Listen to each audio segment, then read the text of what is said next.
এর আগে এক্সস্যান্ডেলে পোস্টের মাধ্যমে ইআরও নিয়োগে বেনিয়মের অভিযোগে সরব হয়েছিলেন শুভেন্দু অধিকারী এবং সেই পোস্টে তিনি ইআরও নিয়োগে কমিশনের গাইডলাইন অগ্রাহ্য করার অভিযোগ করেছেন। ডব্লিউবিসিএস আমলাদের বাদ দিয়ে জুনিয়র অফিসারদের নিয়োগ করা চলছে। 226 জনের নাম দিয়ে পোস্ট করেছিলেন শুভেন্দু অধিকারী। অবিলম্বে ব্যবস্থা নেওয়ার দাবি বিরোধী দলনেতার।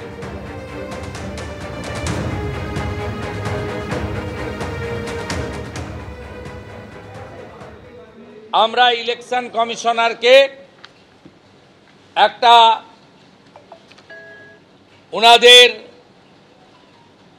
3 অক্টোবরের যে guideline appointment of ERO and AEROs আমরা ভায়োলেশন লিস্টও জমা দিয়েছি। দক্ষিণ দিনাজপুরের কুমারগঞ্জ, দক্ষিণ দিনাজপুরের কুসমন্ডি, দক্ষিণ দিনাজপুরের তপন, হুগলির চাঁপদানি, চণ্ডীতলা, জাঙ্গিপাড়া, অসংখ্য আমরা ভায়োলেশনের ইআরও এইআরও নিয়োগের ক্ষেত্রে যে ভায়োলেশন সেই ভায়োলেশন আমরা দিয়েছি। আমরা বলেছি এই অফিসকে পরিষ্কার করতে হবে। আপনাকে ইলেকশন কমিশন ইতিমধ্যে জানিয়ে দিয়েছে যে রাজ্য সরকার স্টাফ না দিলে সেন্ট্রাল গভর্নমেন্টের স্টাফও আপনি নিতে পারেন। 2 তারিখের পরে বহু প্রতীক্ষিত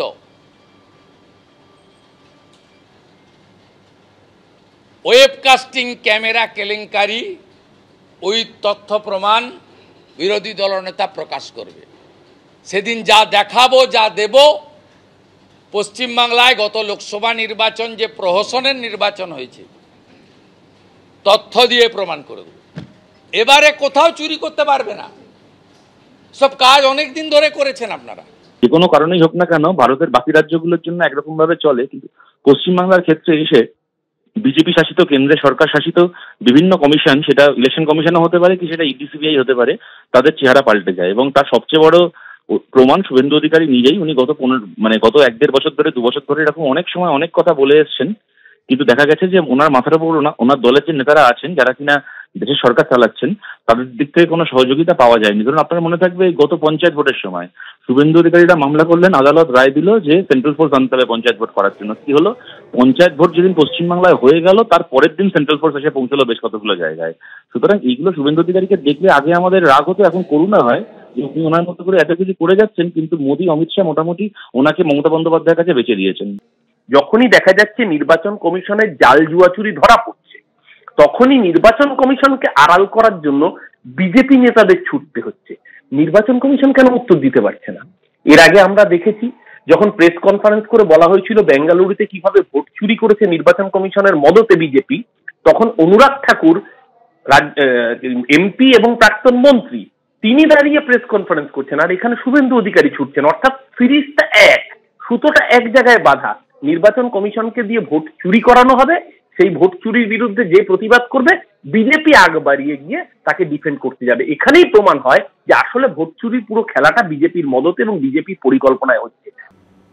এসআইআর নিয়ে তৃণমূলে ভিন্ন সুর। একদিকে মমতা বন্দ্যোপাধ্যায় বললেন এসআইআর এর নাম করে ভোটার, প্রকৃত ভোটারদের বাদ দিলে যা অন্য রাজ্য করতে পারে না, বাংলার মানুষ কিন্তু অনেক স্ট্রং। অন্যদিকে তাঁরই দলের বর্ষিয়ান সাংসদ সৌগত রায় বললেন এসআইআর হবে, সে নিয়ে আপত্তি কিছু থাকতে পারে না। তৃণমূলে এই ভিন্ন মত নিয়ে কটাক্ষ করতে ছাড়েনি বিজেপি। এসআইআর এর নাম করে ভোটার, জেনুইন ভোটারদের ভাগ দিলে মনে রাখবেন যা অন্য রাজ্য করতে পারে না, বাংলার মানুষ কিন্তু অনেক স্ট্রং, তারা ব্রেভ। এসআইআর এর প্রতিবাদে মমতা বন্দ্যোপাধ্যায় যখন খড়গহস্ত, তখন সম্পূর্ণ উল্টো সুর শোনা গেল তাঁরই দলের পরপর 4 বারের সাংসদ সৌগত রায়ের গলায়। স্পেশাল ইন্টেন্সিভ রিভিশন হবে, তার মানে ভোটার লিস্টে কিছুটা সংশোধন হবে, সে নিয়ে আপত্তির কিছু থাকতে পারে না। মুখ্যমন্ত্রী যখন এসআইআর এর মধ্যে ষড়যন্ত্র দেখছেন, তখন সৌগত রায় এসআইআর এর মধ্যে আপত্তির কিছুই দেখছেন না। এসআইআর এ আপনাদের আপত্তি নেই, মানে আপত্তি ভোটার লিস্টে যদি স্পেশাল ইন্টেন্সিভ রিভিশন হয় তাতে আপত্তি করার থাকবে কেন? তো সব বিহারেও লোকেরা দেখছেন যাতে হয়। কিন্তু তৃণমূল সাংসদ সৌগত রায় একথা বললেও শুরু থেকে এখনো পর্যন্ত এসআইআর এর প্রতিবাদ করে যাচ্ছেন মমতা বন্দ্যোপাধ্যায় ও অভিষেক বন্দ্যোপাধ্যায়। এমনকি এসআইআর বিরোধী আন্দোলন প্রয়োজনে দিল্লি অবধি নিয়ে যাওয়ার হুঁশিয়ারি দিয়েছেন তারা। बिहार में 40 लाखों का ज्यादा आदमी को नाम निकाल दिया और बंगाल में भी करने वाला है। अगर करेगा तो घेराव कर्मसूची करेंगे, पूरा घेराव होगा, पूरा आंदोलन होगा।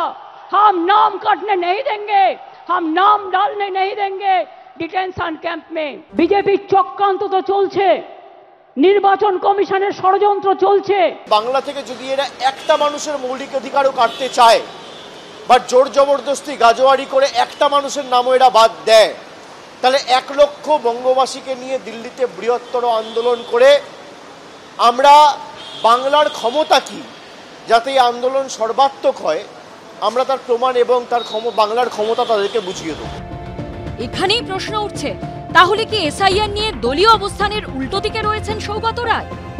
তৃণমূল যদি ইলেকশন কমিশনকে বলতো যোগ্য নাম যেন বাদ না যায়, তাতে তো কারো কোনো আপত্তি নেই, সবাই একমত আছে।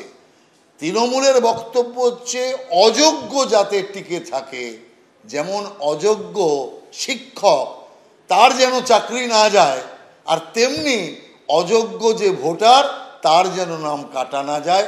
এটা হচ্ছে তৃণমূলের আন্দোলন। সব মিলিয়ে এসআইআর নিয়ে বিতর্ক তুঙ্গে। কৃষ্ণেন্দু অধিকারী, সুমন ঘরাই ও আশাবুল হোসেনের রিপোর্ট, এবিপি আনন্দ। এ রাজ্যে এসআইআর এখন শুধুই সময়ের অপেক্ষা। আর এই আবহেই ভোটার তালিকা থেকে কোটি কোটি নাম বাদ দেওয়ার ভবিষ্যৎবাণী শোনা গেল বিজেপি নেতাদের গলায়। একদিকে বিরোধী দলনেতা শুভেন্দু অধিকারী বলছেন সঠিক এসআইআর হলে 1 কোটিরও বেশি নাম বাদ যাওয়া উচিত। অন্যদিকে তারই দলের কেন্দ্রীয় জাহাজ প্রতিমন্ত্রী শান্তনু ঠাকুরের দাবি এসআইআর এ কমপক্ষে 1,20,00,000 লক্ষ অবৈধ ভোটারের নাম বাদ যাবে। পাল্টা আক্রমণ শানিয়েছেন মুখ্যমন্ত্রী। এসআইআর এ কমপক্ষে 1 থেকে 1,20,00,000 মানুষ তারা কিন্তু বাদ যাবে। তার মানে কি পার্টি অফিসে বসে পরিকল্পনা তৈরি করছে আর ইলেকশন কমিশনকে দিয়ে স্ট্যাম্প মারবে? দুয়ারে কড়া নাড়ছে এসআইআর। আগামী সপ্তাহ থেকেই শুরু হয়ে যেতে পারে ভোটার তালিকা সংশোধনের বিশেষ প্রক্রিয়া। আর এসআইআর এ কত নাম বাদ পড়তে পারে তা নিয়ে বিজেপি নেতারা ইতিমধ্যেই ভবিষ্যৎবাণী শুরু করেছেন। পূর্ব অভিজ্ঞতা বলে 2002 সালে যে লাস্ট এসআইআর হয়েছিল পশ্চিমবঙ্গে 26 লক্ষ নাম বাদ গেছিল। যে সঠিক এসআইআর হলে গত 10-12 বছরে বাংলাদেশের মুসলমান যেভাবে ঢুকেছে কাঁটাতারের মেড়া না থাকার ফলে, তাতে 1 কোটিরও বেশি নাম বাদ যাওয়া উচিত। এসআইআর এ কমপক্ষে 1 থেকে 1,20,00,000 মানুষ যারা অবৈধভাবে ভোটার হিসেবে পশ্চিমবঙ্গের মাটিতে আঁকড়ে ধরে বসে আছে তারা কিন্তু বাদ যাবে। সেখানে রোহিঙ্গা মুসলিম, বাংলাদেশি মুসলিম, ভুতুরে ভোটার এরা কিন্তু কোনোভাবেই পশ্চিমবঙ্গে আর ভোট দিতে পারবে না। বিজেপি নেতাদের ভবিষ্যৎবাণী নিয়ে পাল্টা আক্রমণ শানিয়েছেন মমতা বন্দ্যোপাধ্যায়।